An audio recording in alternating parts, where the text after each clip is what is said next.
Bom dia, bom dia, bom dia! Bem-vindos ao canal Dani Delanos, bem-vindos, meus lindos, a mais um vídeo aqui no nosso canal. Tá chegando agora? Se inscreve, deixe seu joinha, deixe seu comentário, que ele é muito importante pra gente e vocês sabem disso, né? E se você também quiser mandar a sua história, o e-mail está passando aí na sua telinha. Bom, hoje eu vim aqui gravar para vocês essa história que chegou. Bora lá saber o que aconteceu. E eu quero agradecer mais uma vez a todos vocês que mandam as histórias aqui para o canal, gente. São muitas histórias que têm chegado, muitas pessoas novas chegando por aqui. Muito obrigado mesmo pela confiança que vocês têm em mim, por abrir o coração de vocês comigo.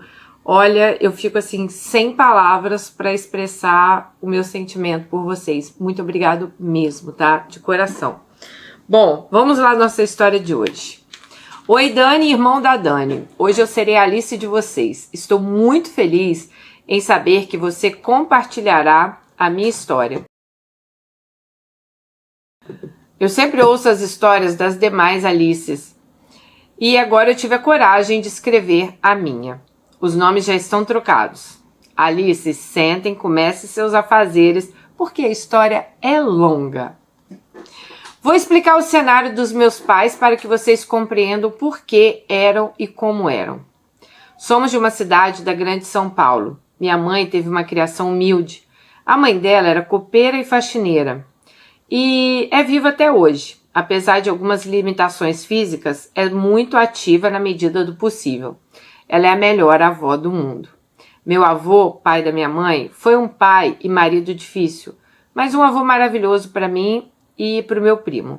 Ele morreu na minha segunda infância. Ele era caminhoneiro, fumava e bebia muito desde os 15 anos. Além de trair também, Dani. Para vocês terem uma ideia da situação de saúde dele, ele era doador de órgãos. Quando morreu, só a retina prestava. Até a pele dele se desfazia se você apertasse minimamente mais forte. Do tanto que os excessos maltrataram meu avô. Eles tiveram 2 filhos, minha mãe e meu tio. Meu tio disse que não queria terminar os estudos. Então meu avô disse que ele deveria escolher um ofício, e ele foi ser serralheiro ainda adolescente. Trabalha com isso até hoje. Se deu muito bem na sua área, e é uma das pessoas mais generosas e de coração enorme que eu já conheci na minha vida, a ponto dele adotar crianças negligenciadas que possuem pais de certa forma presentes, mas cuida deles como se fossem seus filhos, sem pedir nada em troca. Eles frequentam minha casa com meus primos de sangue e assim considero muito eles. Minha mãe e meu tio tiveram uma criação amorosa, mas dura, onde a mulher é submissa ao homem. Não da forma que a Bíblia verdadeiramente prega, mas a ruim mesmo, a que a sociedade entende da palavra. Logo, minha mãe sempre foi submissa, assim como a minha avó. Podem eventualmente, mas raramente entram em conflitos ou tomam decisões, pois sempre tiveram homens dominantes na vida delas. Minha avó sempre trabalhou e foi arrimo financeiro de dentro de casa. Agora vamos falar do meu pai. Meu avô, por parte de pai, era marceneiro, diabético, morreu perdendo partes funcionais do corpo. Primeiro um dedo da mão, depois dos pés, até que amputou as pernas até o joelho. Teve um derrame, não falava mais. A mão ficou paralisada e, eventualmente, ele faleceu. Falam que ele era maravilhoso, mas eu não tenho recordações dele. Apenas de suplício de saúde dele que perdurou por anos e alguns olhares estranhos que ele direcionava a mim. Já minha avó, por parte de pai, era difícil de lidar. Ela sempre foi agressiva, ignorante, maltratava os filhos, o marido, judiava, matava animais de estimação. Meu avô também fez isso uma vez, principalmente filhotes. Na minha frente da minha tia, ela era sádica demais. Morreu em 2022 sem mudar nada. Acho que até morreu pior, se é que é possível. Eles tiveram 4 filhos, 3 homens e uma mulher, sendo meu pai o mais velho e a mulher a caçula. Minha avó e minha tia viviam na igreja, eram evangélicas. Por incrível que pareça, como alguém com a minha avó poderia ser evangélica, gente? Bom, eu não entendi o verdadeiro contexto da Bíblia e religião com toda certeza. Meu tio, o segundo dos 4, se tornou dependente químico na adolescência. Meu pai, quando encontrava ele largado por aí, era cobrado de discipliná-lo. A solução dele era espancar. Presenciei um desses espancamentos e me lembro até hoje como se fosse ontem. Ele nunca mudou e nos dias atuais ainda usa eventualmente e some. Quando volta está todo maltrapilho e causa problemas materiais e emocionais. Já foi tentado fazer uma internação com ele, já foi tentado conversa, tudo que vocês imaginarem, mas nunca deu um jeito definitivo. É espaçoso, é atrapalhado, é difícil demais de conviver. Só conseguimos em confraternizações de família e olhe lá. Agora pasmem. É policial porque passou na prova e moveu uma ação para que mantivessem ele no cargo. Apesar da doença, o mantiveram no cargo. Olha que perigo. A casa onde minha avó morava era a última do terreno com 3 casas. E lá eu via coisas estranhas. Eu sentia cheiro de cigarro e ouvia barulho de salto alto no chão do taco no meio da madrugada, quando todas as pessoas já estavam dormindo. Eram luzes acesas e apagando, cachorro latindo para a parede.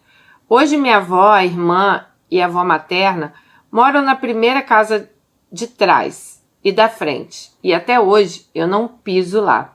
Acho aquele ambiente muito carregado. Agora vamos à minha trajetória. Minha vida começa no dia 20 de fevereiro de 1987. Meus pais, a minha mãe submissa, meu pai dominante, a união perfeita, né? Se conheceram no colégio, quando tinham na base de 17 a 18 anos, e eles engravidaram de mim. Pelo que me contaram, meu pai não estava pronto para essa responsabilidade, como se minha mãe estivesse.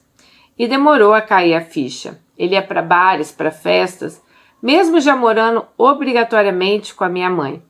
Uma vez ele chegou bêbado em casa e meu avô, pai dele, deu um sacode nele, ordenando ele a ser homem e cumprir seu papel. Na força do ódio, ele tentou cumprir. Minha criação não teve falta extrema de algo, mas foi de condições humildes. Meu pai terminou o colégio e minha mãe teve que parar de estudar para cuidar de mim. Posteriormente, ela terminou a faculdade e esse ano, se Deus quiser, ela se aposenta na área administrativa. Com ela eu aprendi que para ter algo na vida precisa dar sempre o seu melhor, ou até mais, como tipo o seu emocional. Por um emprego.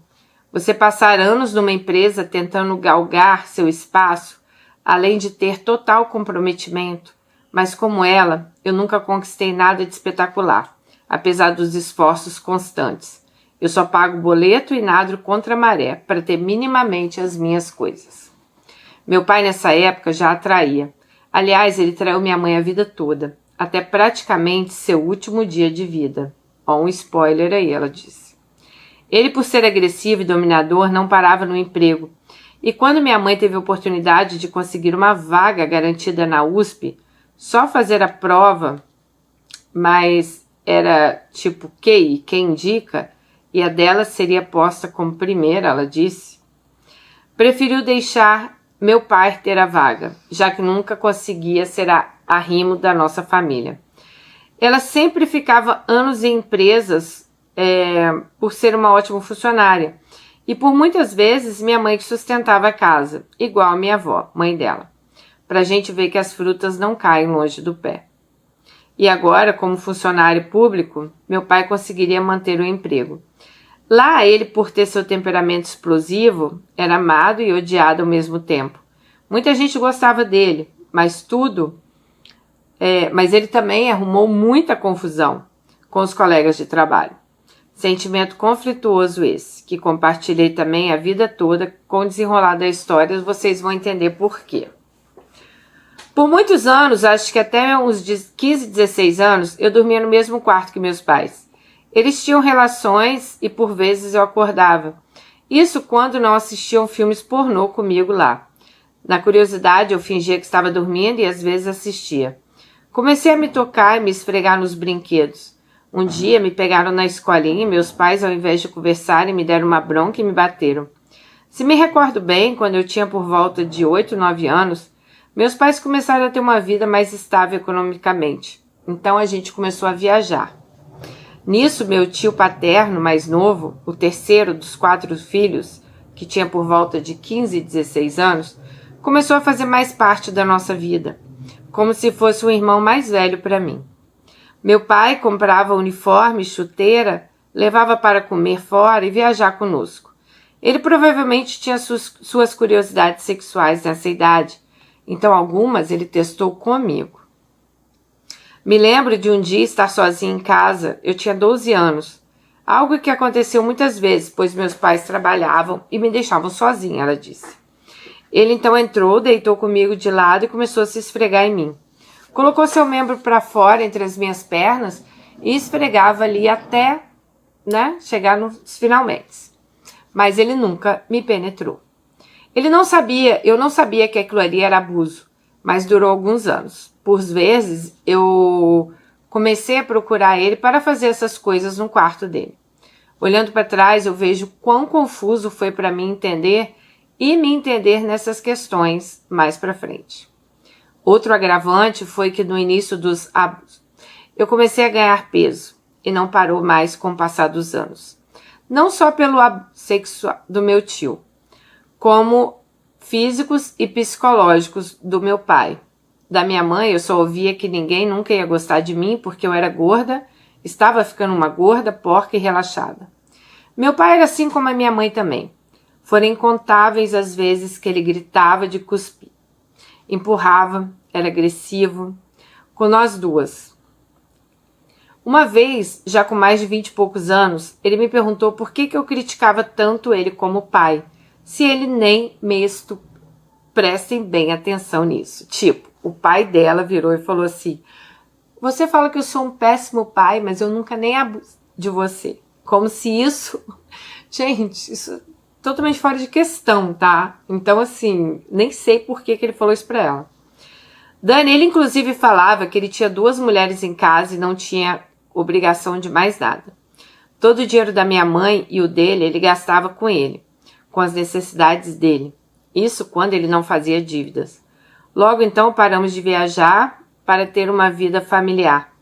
Tínhamos sim confraternizações familiares em casa, mas meu pai sempre foi descontrolado financeiramente.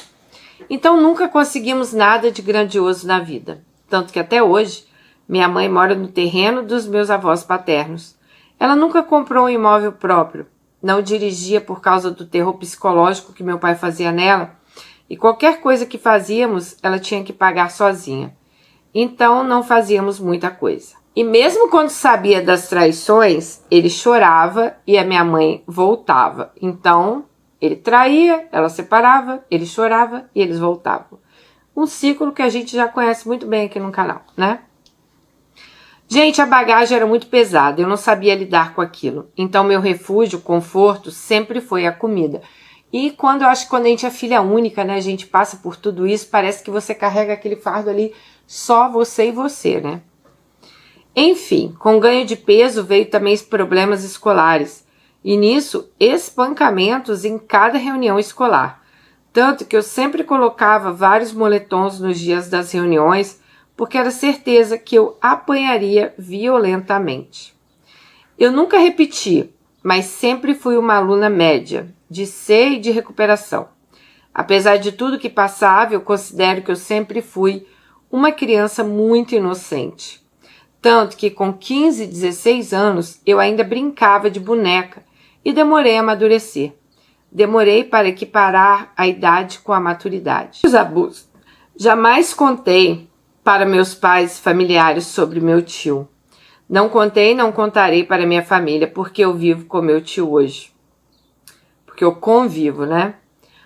Muito mais antes do meu pai morrer e menos hoje em dia. Porém, eu acredito de verdade que meu tio se arrepende do que ele fez, apesar de nunca ter falado diretamente para mim. Ele finge que nada aconteceu entre a gente. Sei que é algo errado e que acontece com muitas Alices que já passaram aqui no canal, mas eu escolhi acreditar que ele era curioso por causa da idade e por mais que seja algo horrível ter se voltado a mim, tenho convicção de que não é um predador, ou espero que ele não seja. Aos 17 anos de idade, eu comecei a conhecer algumas pessoas na rua. Comecei a beber, fumar maconha ocasionalmente e a conviver com eles. Comecei a pular o muro para ficar na rua, mesmo sabendo que meu pai era agressivo e não me permitia ir em festas. Eu não podia fazer trabalhos escolares na casa das colegas e não podia ter uma vida social, como namorar, nem pensar. A curiosidade era maior que o medo de ser pega. Eu queria viver essa fase, eu queria viver a minha vida. Minhas amigas da rua, elas conheciam rapazes e eu queria conhecer também. Por ser gordinha no grupo, eu não era preferida. Mas eu tinha meus ficantes, porque apesar de gordinha e não ter qualquer senso, orientação, permissão de me vestir bem, eu não era de se jogar fora. Como minha mãe engravidou e minha irmã nasceu em 2005, a partir desse ano meus pais começaram a ficar mais relapso e era mais fácil de fazer alguma coisa, pois eles estavam com foco na bebê. Meu pai foi outro pai, então, quando a minha mãe engravidou e ganhou a minha irmã. Ela teve muita sorte e construiu uma relação muito boa com ele. Então, ela já deixa de ser filha única nessa fase da vida dela. Foi, então, minha versão, lembrança dos fatos, que aos 18 anos eu me apaixonei pela primeira vez. Se eu estiver correta, foi mais precisamente em outubro de 2025. Eu lembro mais ou menos da data, porque essas coisas boas a gente não esquece. Para meus pais, eu disse que eu ia para o shopping do lado de casa, mas na verdade eu fui num show de rock numa quadra esportiva que tinha na rua em cima da minha casa para ver se eu encontrava um ficante esporádico por lá. Esse ficante apareceu, mas eu já tinha conhecido outra pessoa nesse show. Vou dar o nome dele de Fernando. Fernando conversou bastante comigo. Ele morava na zona norte de São Paulo. Era 2 anos mais velho que eu. Gostei dele de cara. Era algo que transcendia o físico. Bom, eu inexperiente em paixão. Apesar dos ficantes, eu nunca tinha sentido o que eu senti naquele momento. Eu achei aquilo tão surreal que parecia que era para a gente se conhecer se eu acreditasse em outras vidas. Mas eu acho que foi o acaso. Foi até ali o melhor beijo que eu tinha dado na vida. Teve uma conexão instantânea, algo que eu jamais tinha sentido até aquele momento. Nos despedimos e imediatamente eu fiquei com o coração apertado. Eu estava ansiosa para ver ele novamente. Mas como? Meus pais não me permitiam muita coisa. Passamos a nos comunicar por e-mail.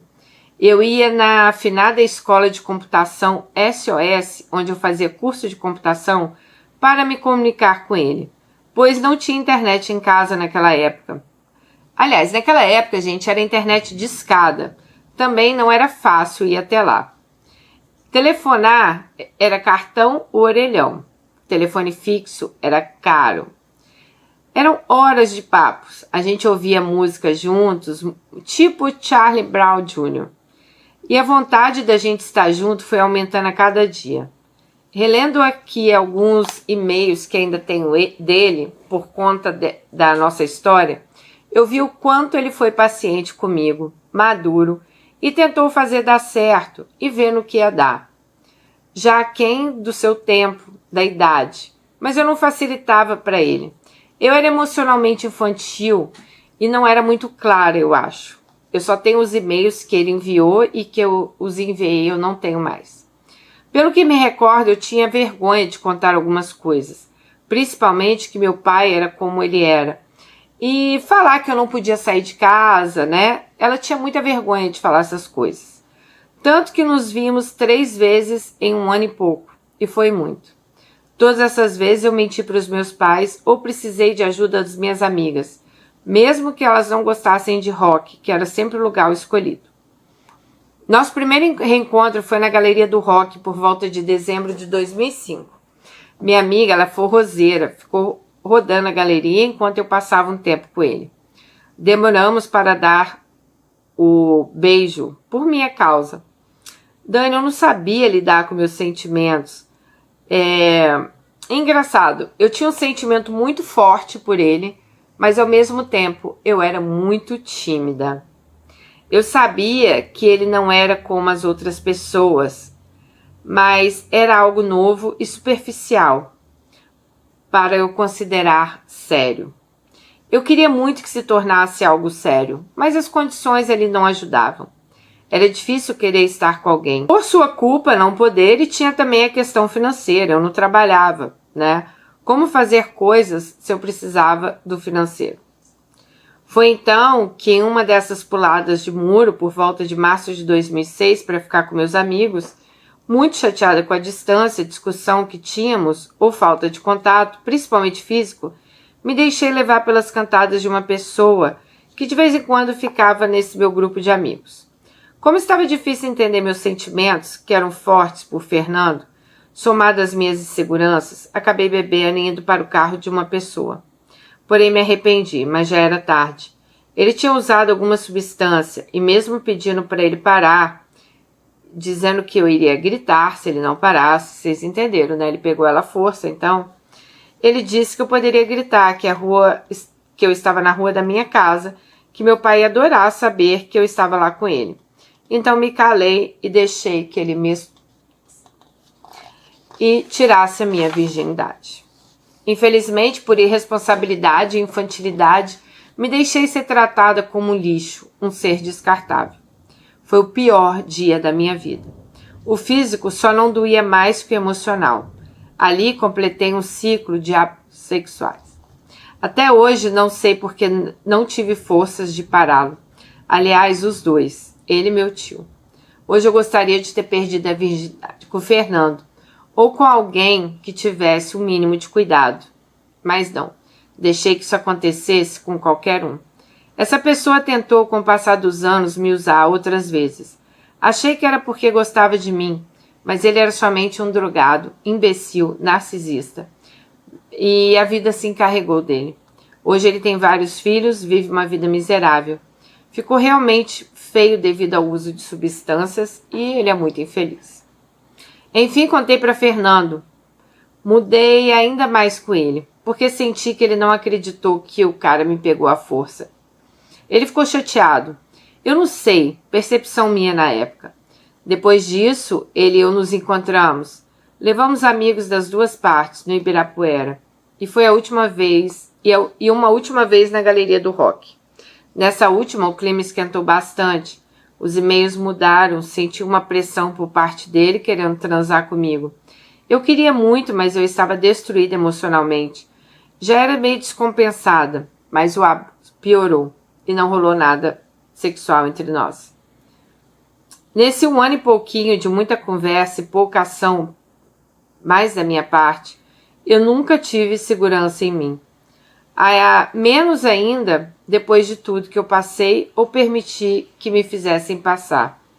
Então Fernando cansou. Quando finalmente comecei a trabalhar, tinha pouco dinheiro, mas ainda não tinha liberdade. Fernando não queria mais falar comigo, porque ele sentiu que eu pisei na bola com ele. E não quis tentar mais nada. Eu fiquei obcecada. Eu corri atrás dele por anos, tentando ter outra chance. Fiz coisas malucas, conheci amigos de infância dele, me tornei amiga dos amigos dele. Frequentava a casa, a loja desse amigo, torcendo para que algum dia Fernando aparecesse. Mas eles já não tinham uma amizade nessa época.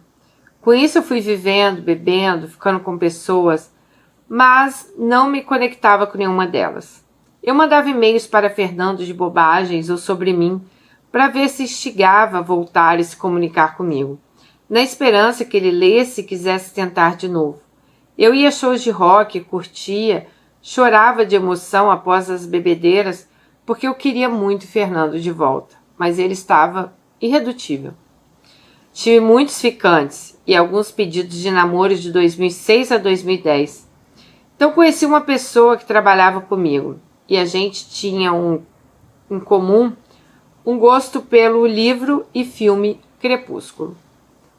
Ele foi um dos homens mais lindos que eu conheci. No local de trabalho, todas as mulheres viravam o pescoço para vê-lo quando ele chegava. Eu sabia que era ele pelo perfume. Não precisava nem olhar para saber que ele estava lá. Sabe aquele cara que, se tinha inseguranças, você não conseguia identificar? A confiança dele era um negócio absurdo. e prometi para mim mesma que ia conseguir ficar com ele, mesmo não sendo uma das mais bonitas do local. No final consegui, foi uma delícia. Mas como eu era doida, naquele tempo, a gente não continuou e a vida seguiu. De todos os ficantes e possíveis namorados, eu tive relação com 4 deles.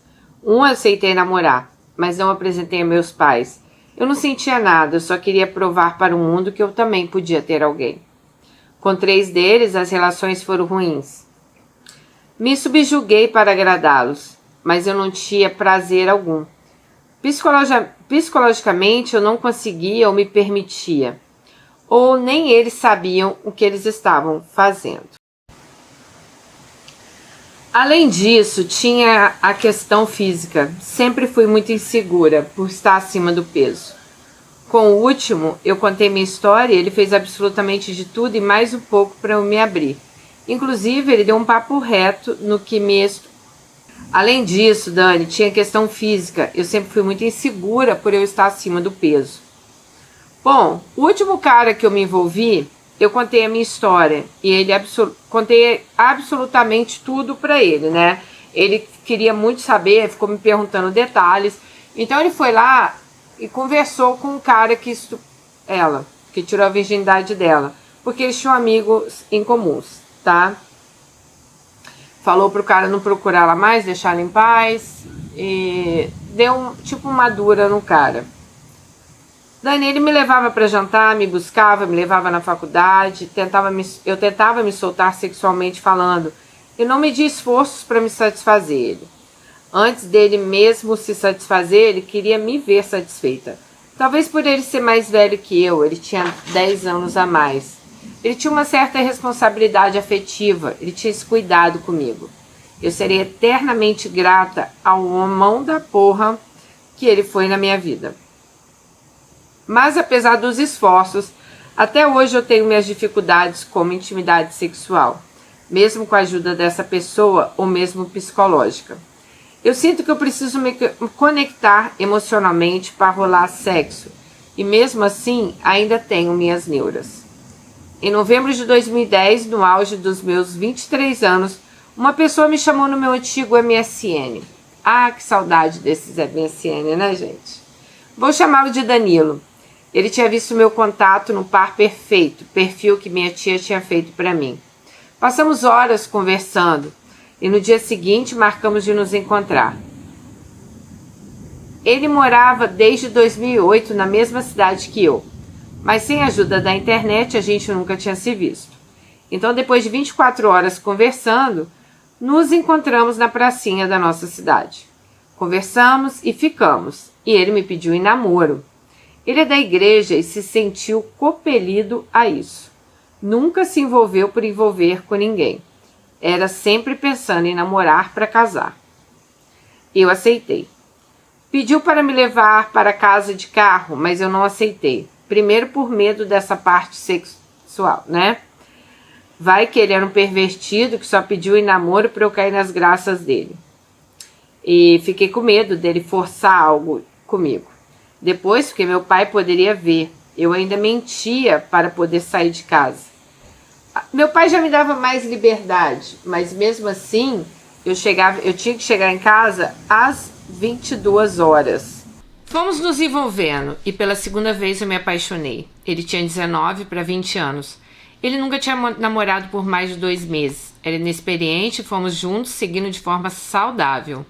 Aquilo que eu queria ter vivido com o Fernando. No ano seguinte eu tive uma briga séria com meu pai. Eu sempre tentei fazer dietas, mas eu ganhava pouco. Então eu comprava porções só para mim e meu pai comia. No dia anterior ao meu aniversário, tínhamos uma viagem para Ibiúna para comemorar. Discutimos porque eu pedi para ele não comer as coisas da dieta. Ele disse que eu era egoísta, gritou comigo e disse que não ia a lugar algum. Fui dormir. No outro dia de manhã, fui para o quarto deles, perguntei se eles iam comigo. Minha mãe disse por ele que não. Minha mãe pequena, né, minha mãe, como era submissa, né, acabou ficando com ele.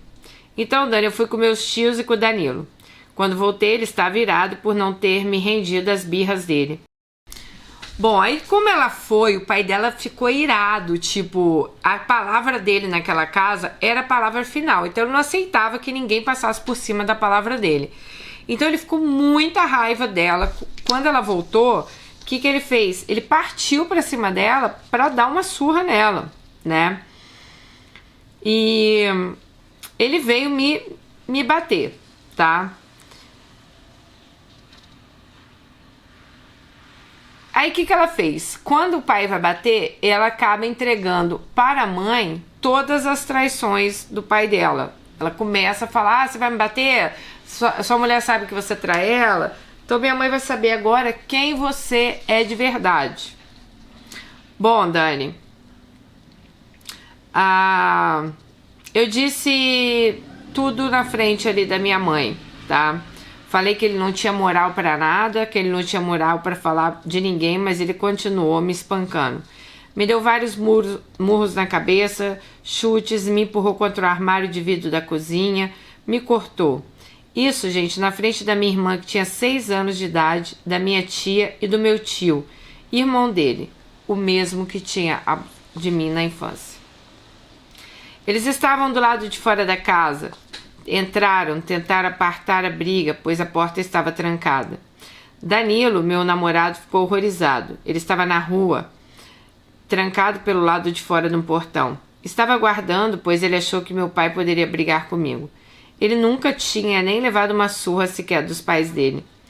Então ele me tirou de casa com a ajuda dos meus tios, me levou no hospital, me incentivou a denunciar meu pai. Mas minha mãe e meus tios suplicaram para que eu não fizesse isso. Meu pai era funcionário público e ele poderia perder o trabalho por causa disso.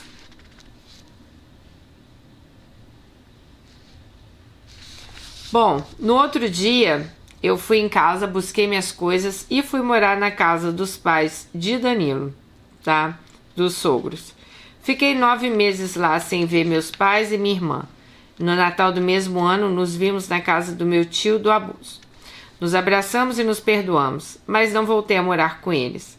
Não chegamos a nos aprofundar sobre tudo que tinha ocorrido.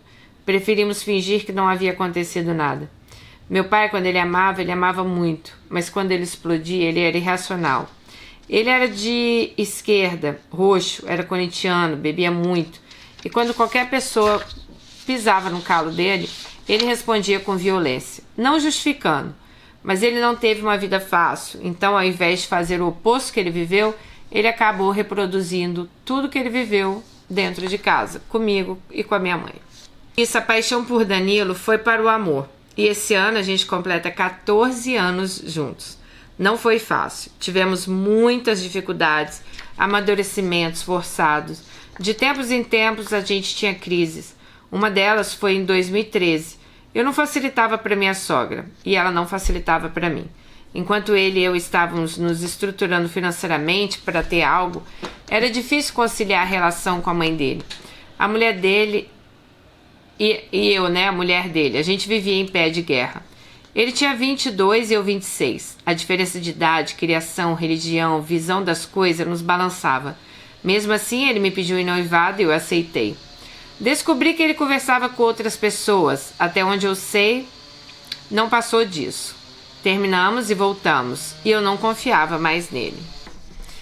Então um dia mandei uma mensagem a Fernando no YouTube. E ele finalmente respondeu. A partir dali começamos a conversar muito. Tentando entender o que a gente sentia e se ainda sentíamos algo. Falei para ele de uma música que eu lembrava dele, do Charles Brown Jr., que chama Céu Azul. E ele de uma banda chamada Brandywine, canção Belvedere. Ele chamava Danilo de Menino Jesus por ser evangélico. Tirava sarro, sabe? E o futuro deu o seu revés. Hoje Danilo tem fé, aparentemente muito grande. Acredito até que seja o que salvou e salve ele todos os dias, já que ele era uma pessoa, por muitas vezes, sensível e pessimista no meu ponto de vista. Sabe, é engraçado que nós, Fernando e eu, sempre tivemos facilidade em conversar por horas. Quando assim queríamos, em um mundo cada vez mais superficial e raso, a gente se conectava muito dessa forma, e também através da música, que é algo que eu amo muito e até onde eu sei ele também. Apesar da gente ter facilidade em conversar e nossas conversas terem sinceridade, ao mesmo tempo eu sentia que tinha um senso de autopreservação das duas partes. Muita coisa não era diretamente dita e ficava subentendida. Saber que ele leu tudo que eu mandava me fez reacender aquela paixão de jovem. E ali eu estava dividida entre Danilo e Fernando. Um, no meu ponto de vista, era certo e o outro duvidoso. Eu sentia que a relação que eu estava tendo com Danilo era mais segura e mais palpável, tangível, apesar dos normais tropeços. Já com o Fernando, parecia que a gente só queria saber o que poderia ser, podendo ser que não daria em nada. Uma coisa que doeu foi ouvir dele que, quando nos conhecemos, os amigos zoavam ele porque eu era gorda e que ele ficou comigo apesar disso. Não que Fernando ou seus amigos da época sejam exemplares de beleza para falar de preso de ninguém, mas doeu, porque era uma ferida que sempre tive e nunca cicatrizou. Ouvi a vida toda que ser gorda era um defeito, então ali minha insegurança bateu, porque eu estava muito mais gorda do que quando eu conheci ele, e eu não sabia, pelo menos uns 40 quilos a mais. Quando ele sugeriu de ir a um show com esse antigo amigo de infância, que se tornou meu amigo, eu não podia por causa da minha insegurança sobre a minha aparência e porque também eu já estava namorando. Sei que foi errado da minha parte voltar a falar com o Fernando, ainda estando com o Danilo, mas eu me dei a chance de conversar por um tempo com o Fernando, mesmo namorando o Danilo. Porque já que Danilo fez isso comigo com outras mulheres, eu fiz isso também com uma pessoa que foi importante para mim. Como eu ia fazer algo errado, então que fosse com alguém que fosse importante, né? Que valesse a pena. E foi bom, porque eu verdadeiramente perdoei Danilo de certa forma, pois eu fiz a mesma coisa, então ela acaba perdoando o Danilo também. Com isso, depois de uma discussão que tivemos com o Fernando, dizendo que eu queria um príncipe num cavalo branco para me tirar da merda de vida que eu tinha, ele seguiu a vida dele e eu segui a minha, que surpreendentemente foi amadurecendo e melhorando a cada dia. Em 2015, eu fui mandada embora depois de quase 6 anos de empresa. Fiz uma união estável para ter o convênio do meu esposo, então fiz uma bariátrica no Sírio-Libanês. Eu estava com pressão alta, diabetes, desgaste no joelho, hérnia de disco. Com a bariátrica, eu emagreci 65 quilos. Tirei também a vesícula. Em 2017, fiz abdominoplastia e mastopexia com prótese no Albert Einstein. O convênio pagou tudo, só as próteses que meu esposo pagou particular. Porém, ainda eu me sentia insegura, porque eu tinha emagrecido, tinha muita pele, estria, celulite, sobras, e agora eu tinha vários cortes da cirurgia. Ali entrei pela primeira vez, acredito que em depressão. Psicologicamente, eu estava em frangalhos, de tanto empurrar para baixo de tapete tudo que eu passava. Eu pensei muitas vezes em me matar, mas graças a Deus eu não cheguei a tentar isso. Por isso a importância de manter ajuda psicológica após a cirurgia, coisa que eu não fiz. Ainda assim, recuperei aos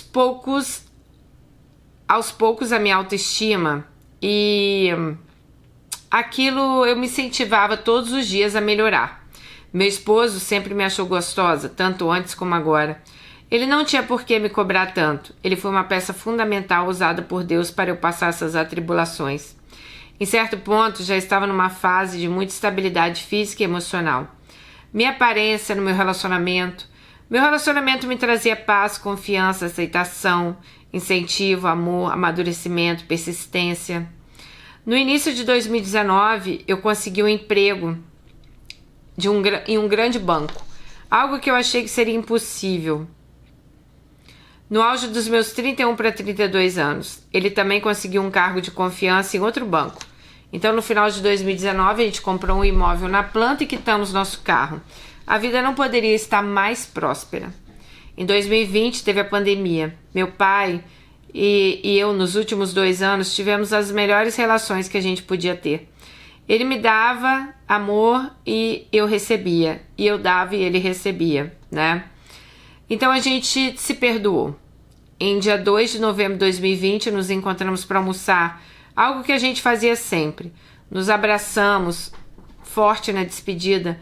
Me lembro que ele estava com aquele perfume Kayak Pulse que ele usava. E aquilo ficou na minha roupa. Eu não sabia, mas esse seria o nosso último contato. Tínhamos uma viagem para Santa Catarina, marcada desde 2019 para o final de semana seguinte, que não conseguíamos cancelar sem perder o dinheiro investido. Então íamos assim mesmo. No dia 2, foi uma segunda-feira. A viagem era dia 6. Dia 4, na quarta, ele me disse que tinha feito o teste e estava com Covid. Meu pai trabalhava no hospital e não parou. Disse que não ia na viagem e pediu para que Danilo e eu fizessem o mesmo, além da minha mãe e irmã terem dado negativo. Disse para que a gente não fosse para fora, pois ele ficaria em São Paulo. Ele estava com sintomas de gripe. A minha irmã e minha mãe não tinham convênio, então elas não tinham sintomas também. Danilo e eu fizemos o teste no dia 5 de novembro à tarde. Dia 6 o resultado saiu. Chegando em Santa Catarina, que acessamos pela internet que nós estávamos positivos. Lá ficamos de máscara e longe das pessoas, sem sintomas. Enquanto isso, em São Paulo, meu pai piorava. Mas até então não tinha falado para nós, só para os amigos mais próximos. Depois nos contaram a cronologia dos fatos, onde no dia 6 do 11 à noite ele foi dirigido para o USP no Butantã, USP, né? No Butantã, passou por atendimento médico, encontrou com a amante dele, que era enfermeira lá. Porém disseram que ele seria transferido para um hospital público. Então ele fugiu do hospital quando ninguém estava vendo e foi para casa. No dia 7 de novembro ele estava com muita falta de ar. Assistiu o jogo do Corinthians, bebeu a cerveja dele, comeu tudo que ele gostava. Meu pai, a essa altura, Dani, pesava 150 quilos. Tinha 1,75 m. Depois disso, com muita falta de ar, ele foi até o hospital mais próximo, que não tratava de Covid. Lá chamaram meu tio, aquele do abuso. Pediram para ele pegar o carro, que ele seria transferido para um hospital grande na Zona Leste. Nos informamos, então, que nos informaram isso no dia 8 de novembro. Voltamos de Santa Catarina nesse mesmo dia. Nesse mesmo dia, meu tio nos buscou no aeroporto e ficamos em casa. Esperávamos ligações diárias do hospital para dar o diagnóstico. Do dia 7 de madrugada ao dia 14, a gente orou muito para que meu pai se recuperasse. Ele disse uma vez à minha mãe que se ele ficasse em uma cama incapacitado, ele faria a vida da minha mãe um inferno, e um culpava o outro por tudo. Enquanto isso, no dia 9, mais ou menos, eu fiquei mal e comecei a ter sintomas. Perdi 7 quilos em 6 dias.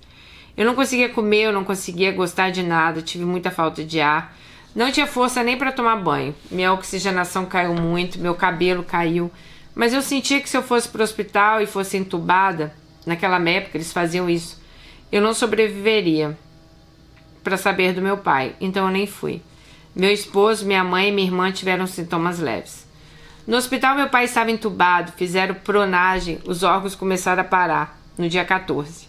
Quando eu ia fazer uma diálise, recebemos uma ligação para que alguém sem Covid fosse ao hospital autorizar um exame. O mesmo tio, aquele, foi lá, mas era para reconhecer o corpo do meu pai. Meu pai havia falecido. Meu tio conta que quando ele estava indo, tocou U2, a banda favorita do meu pai, na rádio, e ali ele soube que meu pai tinha partido.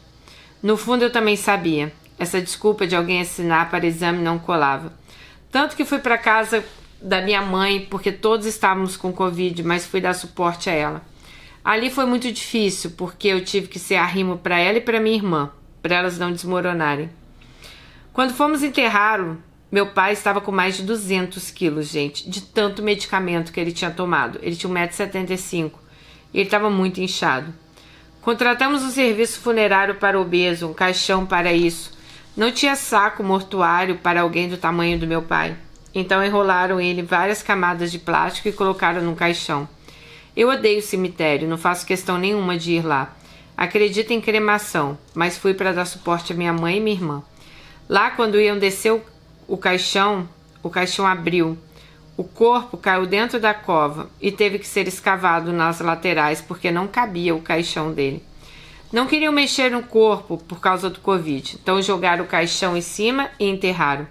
Foi tudo traumático para mim.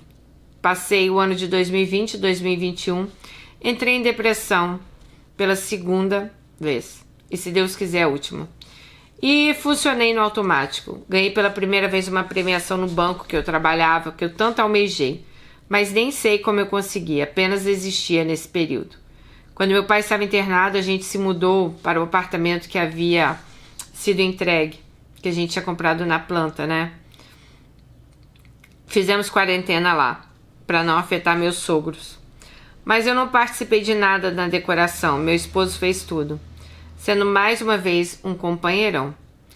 Não tinha nenhum amor por aquele imóvel, pelo contrário, com o tempo ele só me trazia más recordações. Era tudo problemático, sabe? Aquela realização projetada do primeiro imóvel, do imóvel próprio, né? Que todo mundo sentia. Nossa, comprei meu primeiro apartamento. Eu nunca senti isso. Bom, meu esposo voltou a trabalhar presencial e eu todo dia achava que ele ia morrer. Me apeguei muito à minha cachorra, mas me desesperava em pensar que ela também poderia morrer.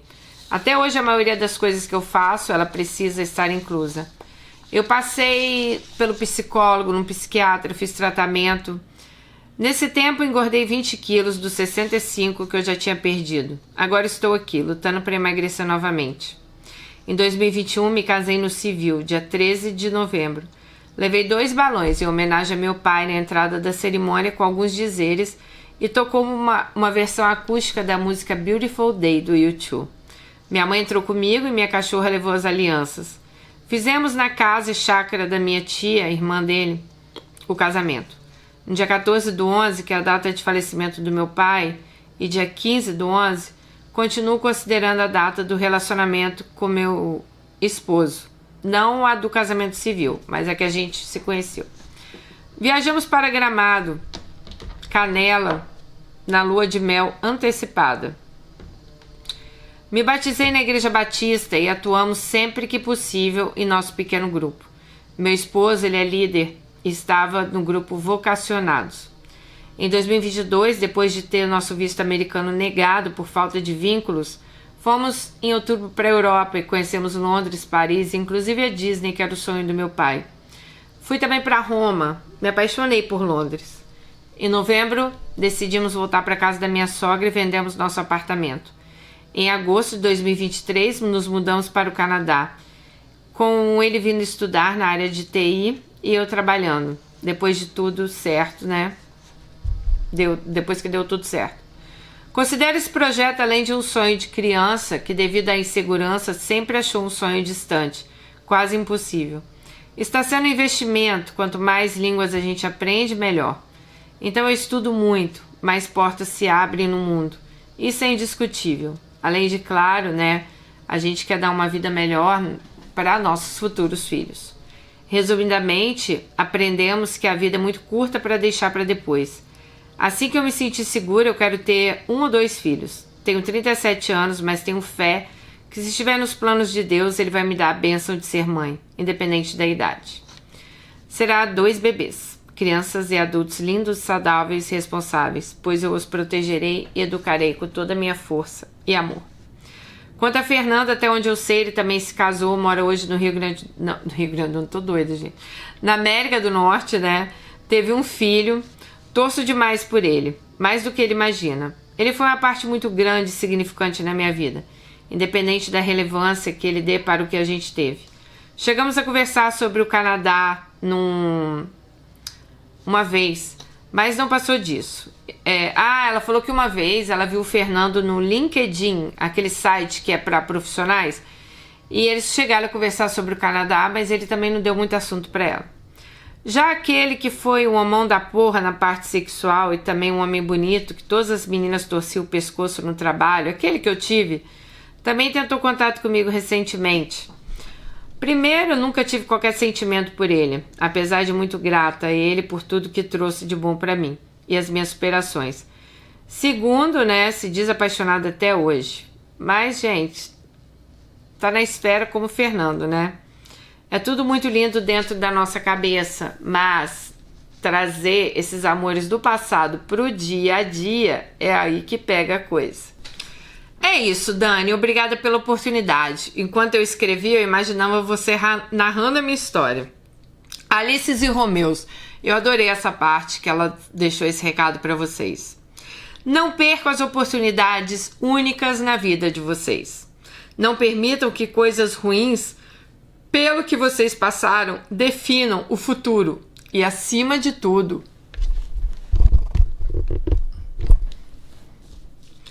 não deixem que coisas que vocês passaram ruins definam o futuro de vocês. Amem, respeitem e não aceitem menos que o mesmo em troca. Deus tem um propósito para cada um de nós. Não estamos aqui só por existir e viver para nós mesmos. Podemos muito mais que isso, basta a gente querer. Muito bom o que você escreveu, Alice, é o que eu sempre falo aqui no canal. A gente não deve aceitar nada menos que a nossa felicidade. Se a gente dá amor, se a gente dá respeito, a gente tem que ter isso em troca. Por que você vai dar respeito e vai receber desrespeito? Por que a gente vai dar amor e vai receber o quê?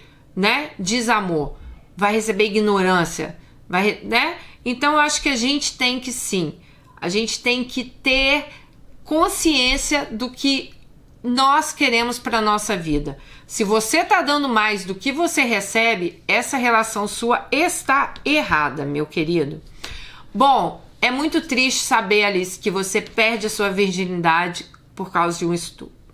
É muito triste saber que uma pessoa que você confiava tanto, que é seu tio, né, te usou ali nesses momentos de abuso. Eu sei que muitos pais, eles querem proteger os filhos, né? A gente quer proteger nossos filhos de tudo. Mas eu acho que até pra gente que é pai e mãe, a gente tem que saber até onde também prender os filhos.